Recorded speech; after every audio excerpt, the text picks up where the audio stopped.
Nih, ya, ada pertanyaan baru lagi nih. Nggak baru sih, cuman dari September, cuman baru akan kita bahas kali ini. Oke? Kontrak kerja sudah habis, tidak ada perpanjangan kontrak, tapi tetap masih disuruh kerja. Nah, rugi atau enggak? Nah, ini kita bicara hal yang sangat subjektif. Apa ya sangat subjektif? Ya, kerugian itu tadi. Kerugian itu sangat subjektif dan relatif ya. Contohnya, kalau Anda utang saya 10 juta, sudah pasti saya rugi 10 juta. Ya. Tapi kalau ternyata karena Anda nggak bisa bayar 10 juta, lalu tiba-tiba bulan berikutnya saya tidak bisa bayar uang anak sekolah atau bill PLN atau bill PDAM murah sih nggak mungkin ya, sewa tanah, terus saya bermasalah akhirnya dengan landlord saya lalu saya diusir. Nah, berarti kerugian saya lebih dong dari 10 juta. Bener ya? Lebih ya? Saya harus pindahin barang, harus gini karena kamu nggak bayar utang, saya nggak bisa bayar. Nah, kerugiannya ada, makanya itu dibagi material sama imaterial. Ya, dibilang rugi, iya saya rugi. Tapi nggak 10 juta, lebih rugi saya. Kerugian saya lebih dari 10 juta. Ya. Tapi di satu sisi yang lain, senario yang lain, Anda hutang saya 10 juta. Lalu tiba-tiba karena nggak ada uang 10 juta itu, saya ditawarin investasi nggak bisa ikut. Bulan berikutnya bisnisnya ambruk. Nah, terus Anda bayar jadinya ke saya 10 juta. Berarti Anda telah menyelamatkan uang 10 juta saya. Atau kasus lain, Anda pinjam saya 10 juta, saya kasih. Anda nggak bayar memang, tapi karena Anda ada rasa sungkan, rasa tidak enak, Anda mengenalkan saya kepada orang-orang lain, membuka pintu bagi saya akhirnya bisa maju usaha saya. Nah, berarti meski itu memang tidak ada direct involvement ya, tidak secara langsung, tapi kan karena saya ngutangin Anda jadi merasa berutang budi sama saya. Apalagi Anda nggak bisa bayar. Akhirnya Anda baik sama saya, Anda memberikan servis lebih pada saya. Ya kalau dibilang rugi, ya memang masih bisa diminta kerugiannya. Cuman kalau tipikal seperti itu biasanya orang udah anggap ya ini uang brokerage fee-mu lah atau networking fee-mu lah. Nah jadi untuk hal tertentu rugi dan keuntungan itu kerugian ya, kita bicara khusus tentang kerugian itu nggak bisa langsung dinilai begitu aja. Nah sekarang kita kembali ke pertanyaannya tadi, kontrak kerja kalau sudah habis tapi tidak ada perpanjangan, apakah kita sebagai pekerja mengalami kerugian? Secara umum iya, karena undang-undang pun mengharuskan pengusaha untuk membuat kontrak dan menandatanganinya bersama dengan pegawai. Itu kewajiban pengusaha. Kalau sampai ditaruh bobotnya itu di pengusaha, berarti itu pasti kalau tidak dilakukan maka akan merugikan kita yang rugi sebagai pekerja. Udah tahu ya, omnibus ribut karena berpihak pada pengusaha. Berarti sekarang itu kalau penafsiran al contrario, undang-undangnya sekarang berpihak pada pegawai kan. Nah iya tentu saja rugi. Tapi sekali lagi kerugian itu definisinya itu bagaimana? Kalau misalnya dengan perusahaan tidak memperpanjang kontrak dengan Anda, tidak ada penulisan, tapi tiba-tiba Anda diangkat dapat benefit lebih, atau karena Anda mau dibegitukan, pengusaha tidak memecat Anda, tidak memutuskan kontrak dan berkontrak dengan orang lain, tapi dengan Anda, tetap dengan Anda. Nah, itu kan bisa dibilang sebagai keuntungan juga daripada nggak kerja gitu kan. Nah, cuman memang saya tahu itu agak seperti terkesan seperti permainan pengusaha ya. Kalau memang semua begitu terus karyawan pasti selalu dirugikan dong. Iya benar. Tapi sekali lagi ini dunia nyata ya, bukan dunia nyata. Memang sebisa mungkin kita sesuai dengan prinsip-prinsip yang membuat kita seperti tinggal di negara utopian. Kalau belum tahu artinya mungkin bisa di Google utopian itu apa. Sering dibahas mahasiswaku pasti tahu. Seperti di surga lah intinya. Nah tapi kan kita bukan di surga nih, kita di dunia ini.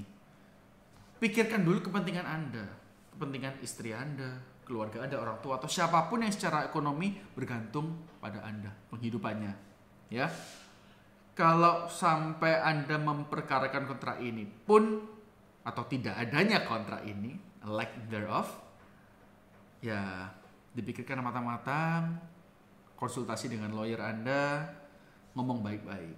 Karena kalau sampai nanti Anda salah menyampaikan pesan, Anda salah gimana, terus Anda kehilangan pekerjaan itu, ya memang Anda bisa nuntut. Anda bisa gugat, iya, hukum menyediakan itu semua, fasilitasnya lengkap, komplit, top chair. Tapi berapa lama? Oke lah, iya teman saya dibayar akhirnya dapat 2M misalnya, wah ngawur ya kita 2M.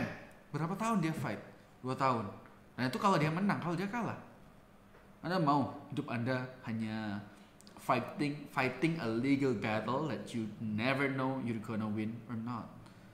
Ini memang sering dipakai ya sebagai senjatanya pengusaha.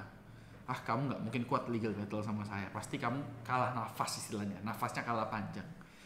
Bukan saya mendiscourage, kalau memang pengusaha itu keterlaluan, pasti Anda lebih cepat lah menangnya. Kalau melawan hukum itu kan gitu, kalau dia melindungi yang baik, kalau sana jelas-jelas buruk, etikatnya pasti bisa lebih gampang diproses. Ya, tapi kalau ini di luar dia punya koneksi ya, pasti gampang diproses.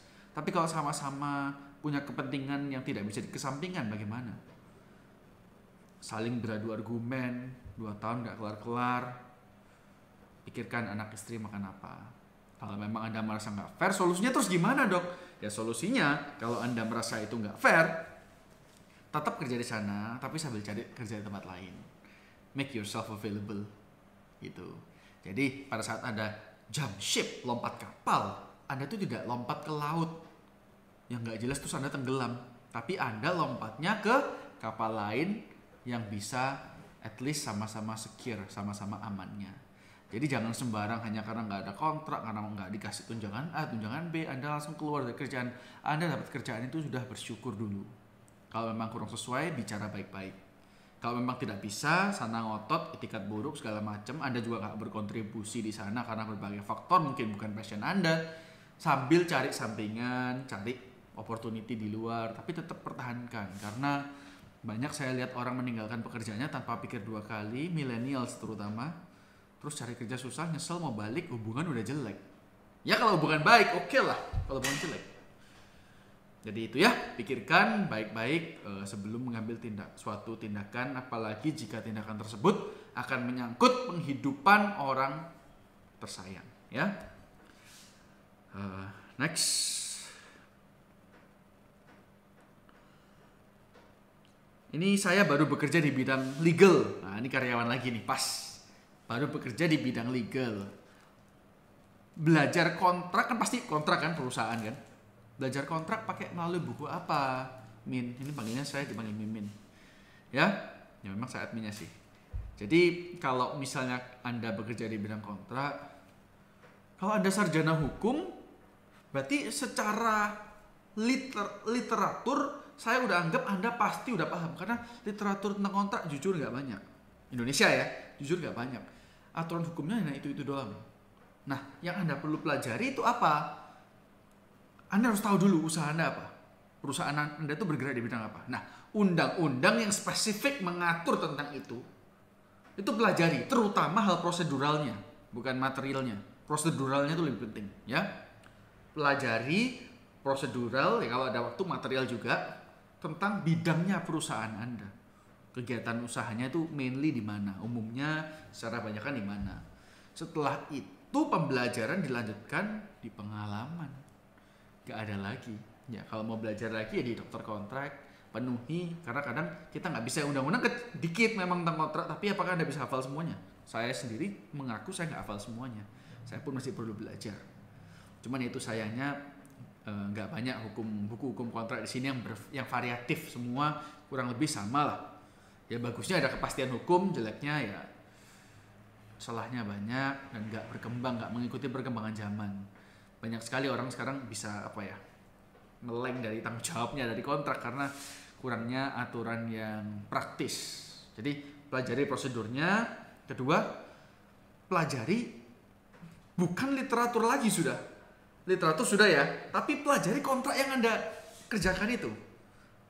Lihat kira-kira, wah ini pengusaha, bos saya ini sering berhadapan dengan orangnya, karakteristiknya seperti apa sih? Baik atau enggak? Maunya menguasai apa? Mau berkontrak dengan bos Anda karena apa? Nah itu pelajari semua, strength weakness-nya petakan semua. Dari situ nanti akan memudahkan Anda kalau mau kontrak drafting dengan orang lain atau menerima kontrak dan Anda harus review dari perusahaan lain. Nah, untuk yang ketiga yaitu, jadi pertama ya, saya jelaskan lagi, pertama adalah belajar proseduralnya dan material kalau bisa untuk aturan yang khusus berlaku di bidang perusahaan Anda. Kedua, Anda belajar mensistematisasi informasi-informasi yang ada di dalam kontrak mengenai perusahaan, pihak partner itu sering bagaimana, sering berhadapan dengan apa, masalah yang sering timbul apa, semacam mini legal audit. Yang ketiga itu yaitu tetap yang tadi saya sudah sebutkan, pengalaman ya, pengalaman nggak akan bohong, jam terbang. Sering-sering tangan kontrak, sering-sering maulah belajar, maulah self learning, lihat di YouTube, lihat di mana sekarang